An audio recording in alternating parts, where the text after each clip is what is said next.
Well, how you doing, guys? I thought I'd do a video on some grafting. I'm going to do some mulberry grafts this year, and what I managed to do is acquire some Gerardi dwarf cuttings this year from a fellow grower in Europe.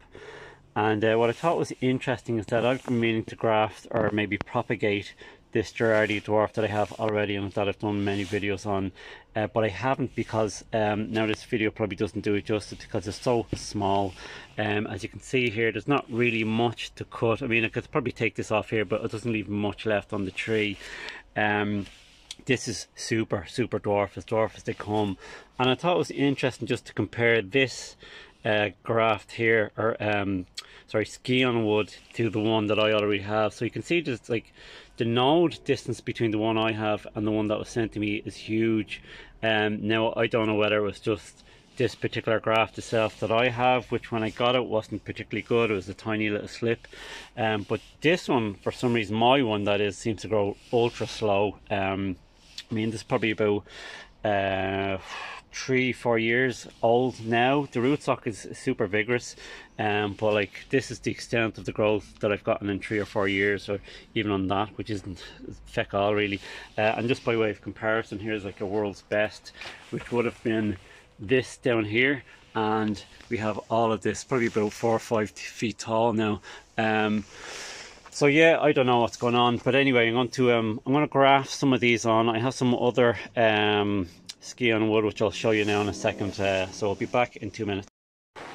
And here we are with the finished graft, or grafts. I've done a few here. I think the name or the type of graft, this is called a cleft graft. I went for mostly cleft grafts. I did a few bud grafts, which is this one here, but I did this one for mostly for the rest of them. I also happen to have some Morris rubra cuttings as well, and I don't know too much about this in terms of how well it propagates. So I did graft some onto my other Charlotte Russ here. This is another one here, and I've done 2 onto that.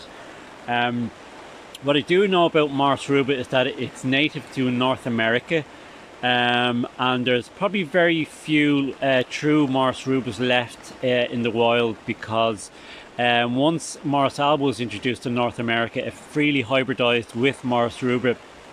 So most of the Morris, or the red mulberries that you see, are probably hybrids and not necessarily true Morris rubras. Now this is just something I read, it's not something I know from personal experience, but anyway, I have a few grafts of these onto that bush there, and I'm going to try and root this to see if and how well it roots. But there we are, that's our Gerardi mulberries and our Morris rubra. And just on the Gerardi mulberry, the reason why I'm grafting this and not trying to root the cuttings, that Gerardi is known to be an exceptionally poor rooter. I don't know of anybody who's actually managed to root a Gerardi dwarf at all. And so pretty much everybody who does get it grafts it, and even with that, not every graft takes. So it's quite a stubborn tree to get going. So that's why I bought mine initially, but hopefully some of these will take, and I'll certainly keep you posted if they do.